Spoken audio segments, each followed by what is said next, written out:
This is a cool, clever question, but it only requires u substitution. If you make the right choice of u, then you're good. Alright, so to start, we should let u equal x to the power x squared. Now notice that we could write u as e to the power ln of x to the power x squared, right?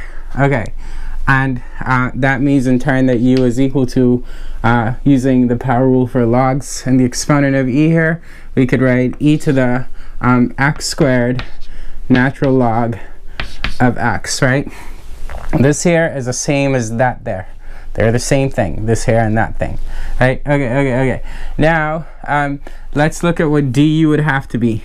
Du would have to be, it's best done from here, but yeah, du would have to be e to anything derivative is e to anything times the derivative of anything. So e to x squared ln of x, this is the e to anything part, and then times the derivative of anything. So the derivative of anything in this case is x squared ln of x. So the derivative of that requires product rule, specifically 2x ln of x plus x squared times the derivative of ln of x, which is 1 over x, and then all this multiplied by dx, right? Okay, cool. I don't like my x right here. Okay, like that. All right. Now, recall that I said this here is just x to the power x squared, right? Furthermore, x squared times 1 over x here, that's just x, right? Furthermore, there's an x here and an x there, and so we could factor it out and write it out here if we'd like, right? So I have du is equal to x here, and this is the x factored out from here and there, so I must get rid of this, and I must write a 1 in place of this, right?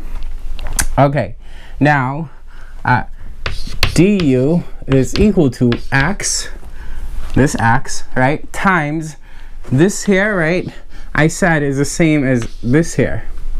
So it's x times, in place of this here, I'm going to write what it is before we modified it, which is, before we rewrote it, I should say. We didn't modify it because we didn't change it. Right, okay.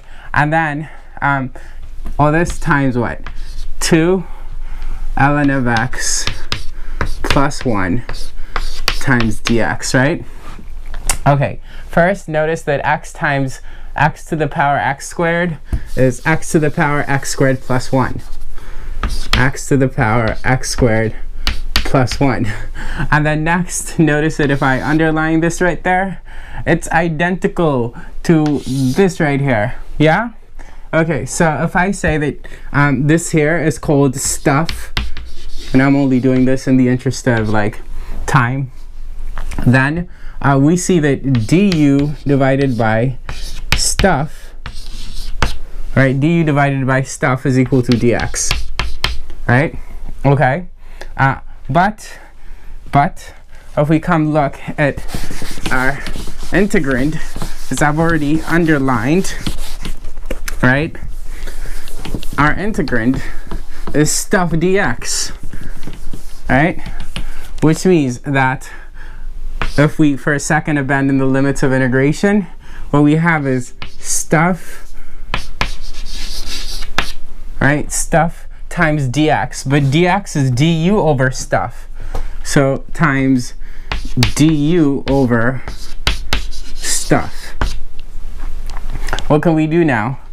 Cancel stuff. No pun intended. So we get integral du, which is u, right? Okay, cool, but u is x to the power x squared, right? So now we've worked it all out, so we see that what we have to do is evaluate x to the power x squared, which is called back our limits of integration, from 0 to 2. And when we do, we get 2 to the power 2 squared minus 0 to the power 0 squared, right? So that's 2 to the 4th minus 0 to the 0th power, which is 16 minus 1, also known as 15. Yeah? Okay, cool. All right. This is it for 18. 19, 20 will wrap it up. Keep watching. Take care.